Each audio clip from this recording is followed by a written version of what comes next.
भगवान को सबसे प्रिय है कार्तिक का महीना। कार्तिक का महीना प्रिय क्यों है? आप लोग सुने होंगे सबके घर में सत्यनारायण भगवान की पूजा होती है।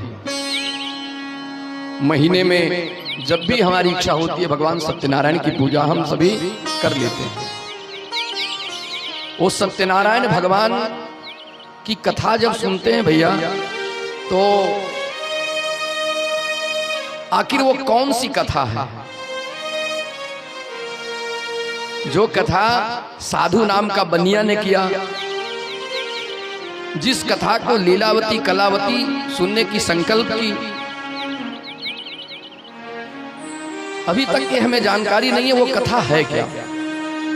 हम यही कहते हैं सत्यनारायण भगवान की कथा हम श्रवण कर रहे हैं, सुन रहे हैं, लेकिन वो सत्यनारायण भगवान की कथा कौन सी कथा? साधु नाम की बनिया जो कथा सुना वो कौन सी कथा सुना था? चाहे वह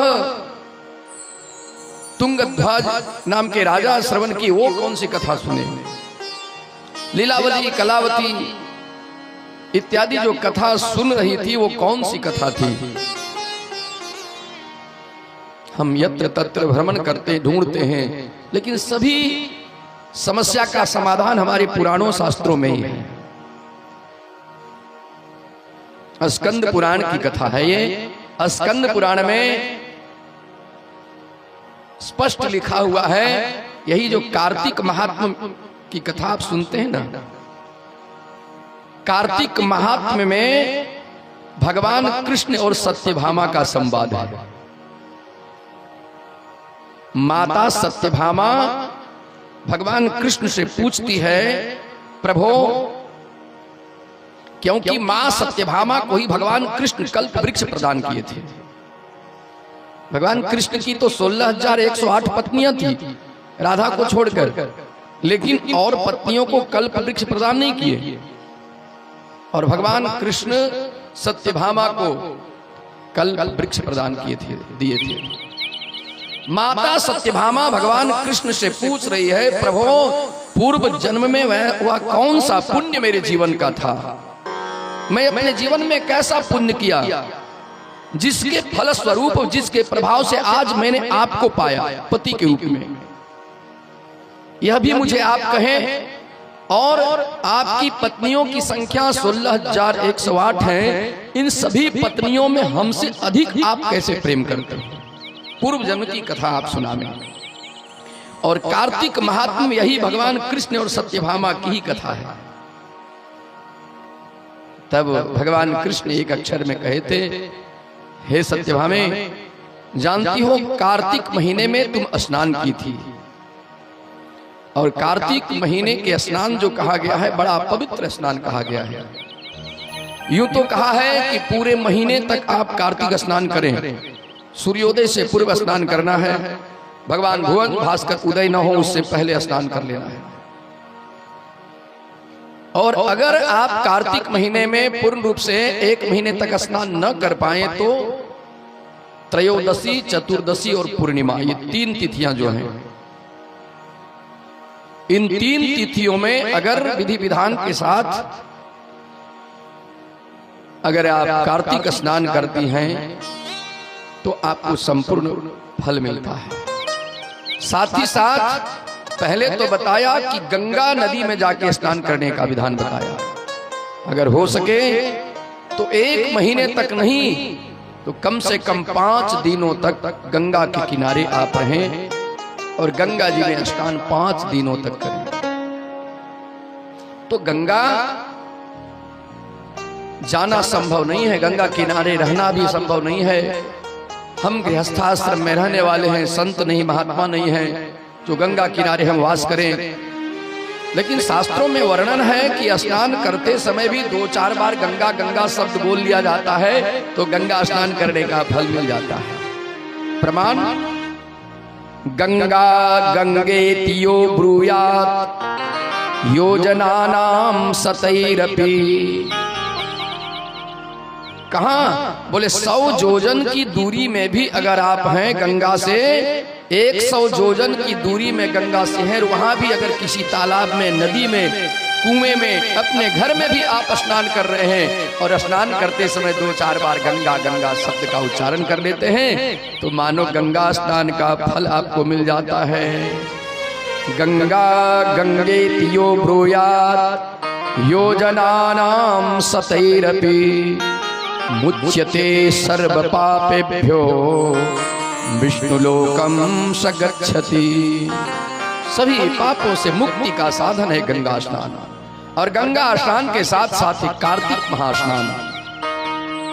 जब हम पंचगंगा जो कहा गया है 5 दिनों तक, 3 दिनों तक, यूं तो सबसे पहले 1 महीने तक अगर स्नान किया जाए तो संपूर्ण फल मिलता है, नहीं तो एकादशी से पूर्णिमा तक, यह भी अगर आप नहीं कर पाए तो त्रयोदशी, चतुर्दशी, पूर्णिमा, ये 3 तिथियों में कम से कम गंगा इत्यादि के विधि विधान से कार्तिक स्नान अगर आप करते हैं तो कार्तिक स्नान का महत्व बहुत कुछ अधिक है।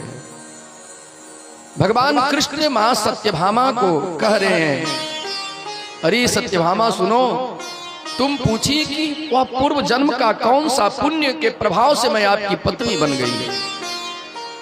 आपको तो 16,108 पत्नियां हैं, लेकिन सभी पत्नियों में सबसे अधिक प्रेम करने वाली मैं कैसे हो गई।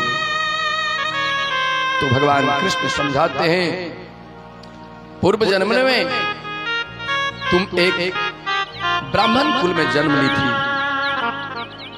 देव शर्मा नामक ब्राह्मण की बेटी थी तुम, और इकलौती पुत्री।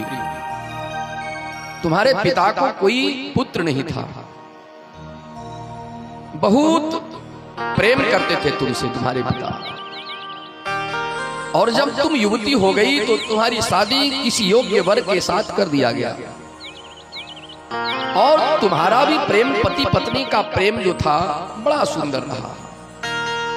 दाम्पत्य जीवन बहुत सुंदर तुम लोगों का चल रहा था। एक दिन तुम दोनों पति पत्नी विहार करने के ख्याल से किसी पुष्प वाटिका, किसी जंगल में तुम गई, और उस जंगल में यक्षों की भीड़ रहती थी, यक्ष रहते थे, और यक्षों के द्वारा तुम्हारे पति की मृत्यु हो गई। और जब पति की मृत्यु हुई, तुम भी उस आपत्ति विपत्ति को सहन न कर पाई, तुम भी अपने प्राणों को त्याग दी। और उस समय तुम कार्तिक महीने का स्नान कर रही थी, अब व्रत तुम्हारा था। और जो कार्तिक महीने में स्नान करते हैं, मानो भगवान कृष्ण की प्राप्ति के लिए, भगवान कृष्ण की प्राप्ति के लिए ही कार्तिक महीने में स्नान किया जाता है। एकादशी की तिथि और कार्तिक का महीना, ये दोनों संजोग बना था। माता सत्यभामा पूर्व जन्म में देव शर्मा नामक ब्राह्मण की पुत्री हुई, और उसी एकादशी तिथि, कार्तिक स्नान इत्यादि का व्रत धारण की थी। उसी दिन उन्होंने देह त्याग किया, और उसी के फल स्वरूप दूसरे जन्म में वह, आप तो जानते ही हैं, भगवान कृष्ण की पत्नी बनी है। कौन?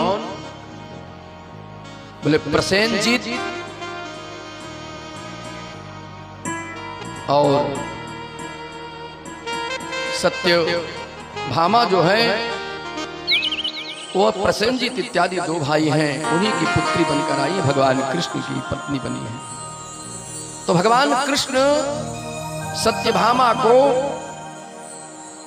कल्प वृक्ष प्रदान किया, और कल्प वृक्ष के सम्मुख बैठकर, कल्प वृक्ष की छाया में बैठकर, और यही कार्तिक महात्म्य की कथा चल रही है, और भगवान कृष्ण सारे संवाद को सुना रहे हैं। सुनो, यही कारण से इसी कार्तिक में स्नान तुम की थी, जिसके कारण तुम्हें मुझे पत्नी पति के रूप में पाई हो। ये सारी कथाएं आई हैं कार्तिक महात्म्य में, और यही कथा सत्यनारायण भगवान की कथा है। जो हम लोग अपने घर में सत्यनारायण भगवान की कथा सुनते हैं, ये तो सभी लोग जानते हैं कि सत्यनारायण भगवान की कथा, तो उसमें तो सत्यनारायण भगवान की कथा नहीं है, उसमें साधु नाम की बनिए की कथा है, कलावती लीलावती इत्यादि की कथा है। तो वो कथा कौन है? तो यही भगवान कृष्ण और सत्यभामा का संवाद जो स्कंद पुराण से लिया गया था, उसी कथा को हम सत्यनारायण भगवान के नाम से जानते हैं। बोले वृंदावन बिहारी लाल की जय।